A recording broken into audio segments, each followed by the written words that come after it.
Hi hi friends, friends, welcome back welcome to back my to my YouTube YouTube channel. So channel. ಇದು ಇದು ನನ್ನ ನನ್ನ Saturday Saturday morning morning vlog vlog ಆಗಿರುತ್ತೆ. ಆಗಿರುತ್ತೆ. Friday night actually ನಮ್ಮ Friday ಗಾಡಿ night ಸ್ವಲ್ಪ ನಮ್ಮ ಹಸ್ಬೆಂಡ್ ಗಾಡಿ ಕೆಟ್ಟೋಗಿತ್ತು. ಸ್ಟಾರ್ಟ್ ಮಾಡೋಕೆ ಹೋದರೂ ಆಗಲಿಲ್ಲ. ನಾವು ನಮ್ಮದು ಕಾರ್ಗೆ ಮುಂಚೆನೇ ಇಳಿ ಹೋಗಿ ಎಲ್ಲ ಸೀಟೆಲ್ಲ ಕಚ್ಬಿಟ್ಟಿತ್ತು. ಸೊ ಅದಕ್ಕೋಸ್ಕರ ನಾವು ರ್ಯಾಟ್ ಪಾಯ್ಸನ್ ಹಾಕಿದ್ವಿ, ಫುಲ್ಲು ಹೊಡೆದಿದ್ವಿ. ಸೊ 2-3 ಡೇಸ್ ನಾವು ಕಾರೇ ಟಚ್ ಮಾಡಿರಲಿಲ್ಲ. ಅದಾದಮೇಲೆ ಅದ್ರ ಸ್ಮೆಲ್ಲೆಲ್ಲ ಹೋಗಲಿ ಅಂದ್ಬಿಟ್ಟು ನಾವು ಈ ಥರ ಕಿಟಕಿ ತೆಗ್ದಿದ್ದು ಅಷ್ಟೇ. ಅದಾದಮೇಲೆ ಅದು ಸ್ಟಾರ್ಟೇ ಆಗಲಿಲ್ಲ. ಇಲ್ಲಿ ನೋಡ್ತಿದ್ದೀರ ನಮ್ಮ ವಿಂಡೋಸ್ ಎಲ್ಲ ಕೆಳಗಾಗಿರೋದು. ಆಮೇಲೆ ಅದು ಸ್ಟಾರ್ಟೇ ಆಗಲಿಲ್ಲ. ನಾವು ಆಮೇಲೆ ಟೋಯಿಂಗ್ ಅವ್ರಿಗೆ ಕಾಲ್ ಮಾಡಿ ಇದು ಮಾಡಿದ್ವಿ. ನಾವು ನೈಟ್ ಟೋಯಿಂಗು ಲೈಕ್ 7 o'clock ಹಾಗೆ, ಈವ್ನಿಂಗ್ 7 o'clock ಹಾಗೆ ನಾವು ಟೋಯಿಂಗ್ ಅವ್ರಿಗೆ ಕಾಲ್ ಮಾಡಿದರೆ ಅವ್ರು ಮಾರ್ನಿಂಗ್ ಬಂದು ಟೋ ಮಾಡ್ತಿದ್ದಾರೆ. ಆ್ಯಕ್ಚುಲಿ ಇದರಲ್ಲಿ ಟೋಯಿಂಗಲ್ಲಿ ಎಕ್ಸ್ಟ್ರಾ ಚಾರ್ಜಸ್ ಏನು ಆಗಲಿಲ್ಲ.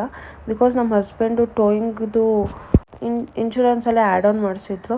ಸೊ ಅದು ಅವ್ರನ್ನ ಜ್ಞಾಪಿಸ್ಕೊಂಡು ಟೋಯಿಂಗುಗೆ ನಾವು ಯಾಕೆ ಎಕ್ಸ್ಟ್ರಾ ದುಡ್ಡು ಕೊಡಬೇಕು, ಅದರಿಂದ ಕ್ಲೈಮ್ ಮಾಡ್ಕೊಳ್ಳೋಣ ಅಂತ ಮಾಡಿಕೊಂಡ್ರು. ಸೊ ನಮ್ಮ ಕಾರ್ ಸ್ವಲ್ಪ ಡೌನಲ್ಲಿ ಇದ್ದಿದ್ದಕ್ಕೆ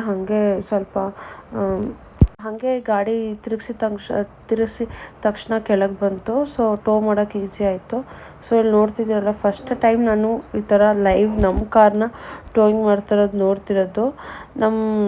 ನಮ್ಮ ಮಮ್ಮಿ ಮನೆ ಕಾರು ನಾನು ಯಾವತ್ತೂ ಟೋ ಮಾಡಿದ್ದು ನೋಡಿಲ್ಲ. ಒಂದು ಸಲ ಮಾತ್ರ ಸ್ಟಾರ್ಟ್ ಆಗಲಿಲ್ಲ ಅಂತ ಡೌನಲ್ಲಿ ತಳ್ಕೊಂಡು ಹೋಗಿ ಹಾಗೆ ಸ್ಟಾರ್ಟ್ ಆಗಿಬಿಟ್ಟಿತ್ತು.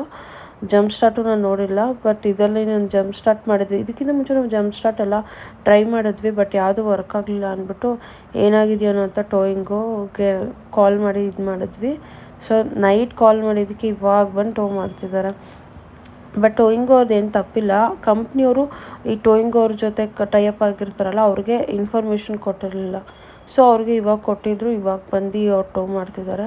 ನಮ್ಮ ಹಸ್ಬೆಂಡ್ ಫುಲ್ ಟೆನ್ಷನ್, ಏನಾದರೂ ಡ್ಯಾಮೇಜ್ ಆಗಿಬಿಡತ್ತಾ, ಏನಾದರೂ ಆಗತ್ತಾ ಅಂತ ಫುಲ್ ಟೆನ್ಷನಲ್ಲಿ ಹೆಂಗೆ ನೋಡ್ತಿದ್ದಾರೆ ನೋಡಿ.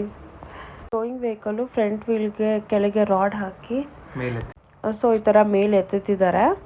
ಸೊ ಇಂಜಿನ್ ಲಾಕ್ ಆಗಿರುತ್ತೆ. ಸೊ ಈ ಥರ ಟೋಯಿಂಗ್ ವೆಹಿಕಲ್ ಕೆಳಗೆ ಹಾಕಿ ಇದ್ದಾಗ ಸೊ ಪುಲ್ ಮಾಡ್ಕೊಂಡು ಹೋಗೋಕ್ಕೆ ಈಸಿ ಆಗುತ್ತೆ. ಸೊ ಫಸ್ಟ್ ಟೈಮ್ ನೋಡ್ತಿರೋದು ನಮ್ಮ ಹಸ್ಬೆಂಡ್ ಏನಾದರೂ ಆಗುತ್ತೆ ಅಂತ ಅವ್ರ ಜೊತೆನೇ ಹೊರಟೋಗ್ಬಿಟ್ರು.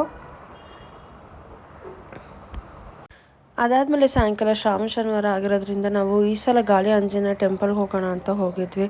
ಸೊ ಏನಪ್ಪ ಕಾರ್ಗೆ ಮೇಲಿನ ಮೇಲೆ ಏನಾದರೂ ಇದೇ ಥರ ಆಗ್ತಿದೆ, ಸೊ ಕಾರ್ಗೆ ಏನೂ ಆಗದೆ ಇರಲಿ ಅಂತ ಸ್ಟ್ರಾಂಗಾಗಿ ಒಂದು ಪೂಜೆ ಮಾಡಿಸ್ಕೊಂಬರೋಣ ಅಂತ ಹೋಗಿದ್ವಿ.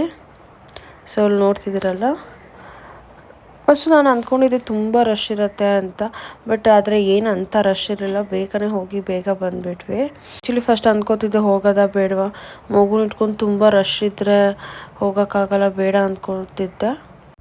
ಆಮೇಲೆ ಅಲ್ಲಿ ಹೋಗೋದ್ಮೇಲೆ ಅನ್ನಿಸ್ತು, ಅಯ್ಯೋ ಹೋಗಿದ್ದೆ ಒಳ್ಳೇದಾಯಿತು ಅಂತ. ಇಲ್ಲಿ ನೀವು ನೋಡ್ತಿದ್ರಲ್ಲ, 50 rupees ಪರ್ ಟಿಕೆಟು. ಸ್ಪೆಷಲ್ ದರ್ಶನ ತೊಗೊಂಡ್ರೆ 50 rupees ಒಂದು. ಸೊ 2 ಲಡ್ಡು ಕೊಡ್ತಾರೆ. ನಮ್ಮ ಹಸ್ಬೆಂಡ್ 2 ಟಿಕೆಟ್ ತೊಗೊಂಡಿದ್ದಕ್ಕೆ 4 ಲಡ್ಡು ಕೊಟ್ಟಿದ್ರು. ಸೊ ಅಲ್ಲಿ ನೋಡ್ತಿದ್ರಲ್ಲ, ಅದು ಕಾಮನ್ನು. ನಾವು ಸ್ಪೆಷಲ್ ದರ್ಶನದಲ್ಲಿ ಒಂಚೂರು ರಶ್ಶೇ ಇರಲಿಲ್ಲ. ಸೊ ಇಲ್ಲಿ ನೋಡ್ತಿರಲ್ಲ, ಹೋಗಿದ ತಕ್ಷಣ ಫಸ್ಟ್ ನಾವೇ ಇದ್ದಿದ್ದು. ನಾವು ಯಾಕೆ ಸ್ಪೆಷಲ್ ದರ್ಶನ ಹೋದ್ವಿ ಅಂದರೆ, ಸೊ ನಾವು ಏನು ದುಡ್ಡು ಕೊಡ್ತೀವೋ ಅದು ದೇವಸ್ಥಾನ ಡೆವಲಪ್ಮೆಂಟ್ಗೆ ಹೋಗುತ್ತೆ ಅನ್ನೋ ಒಂದೇ ಕಾರಣಕ್ಕೆ ನಾವು ಸ್ಪೆಷಲ್ ದರ್ಶನದಲ್ಲಿ ಹೋಗಿದ್ದು. ಸೊ ಈ ವ್ಲಾಗ್ ನಿಮ್ಗೆ ಇಷ್ಟ ಆಗಿದ್ರೆ ಪ್ಲೀಸ್ ಲೈಕ್, ಶೇರ್, ಸಬ್ಸ್ಕ್ರೈಬ್ ಮಾಡ್ಕೊಳ್ಳಿ. Thank you for watching.